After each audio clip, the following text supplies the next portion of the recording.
Hello and welcome. This is the new Mazda CX-60, the all-wheel drive Takumi top of the range. And because it says all-wheel drive on the tin at the back, we decided to do all-wheel drive things with it. And we went up to the Kalahari, to Rimfasmark more specifically.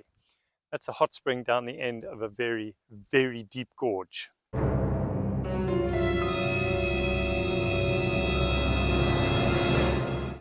It did a fantastic job. And there's no lying. At points it was 45 degrees down there, and this guy aced it completely. Super surprised.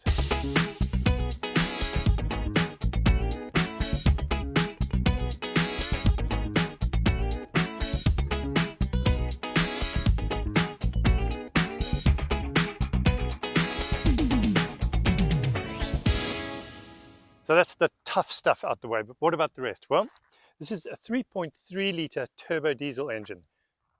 You heard that right, 3.3 litre, it's a 6, new car, turbo diesel. Yay! Those geniuses at Mazda figured out that they could get better efficiency from a very low-stressed big engine than a high-stressed small one. And I completely agree, because on the road, as with all those big turbo diesels, it's just a joy. It's an absolute joy. You're going at about just under 2,000 RPM at the national limit, and everything is fine. Well, not everything. If you read up about this car, everybody says the same thing, which is that the suspension doesn't really fit what it's meant for. What they mean by that is it's actually quite hard, probably harder than it needs to be for a big SUV crossover. However, there's another but, which is that it's actually quite awesome to drive. It has a real sense of purpose when you're on the road, almost dynamic.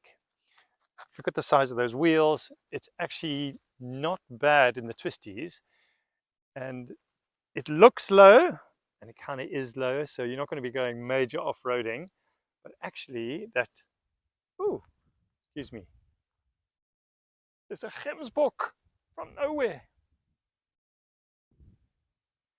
Sorry, where was I? Don't eat me. Yes, the ground clearance is not fantastic, so you're not going to be going off-roading. But from me to you, what I've done to it,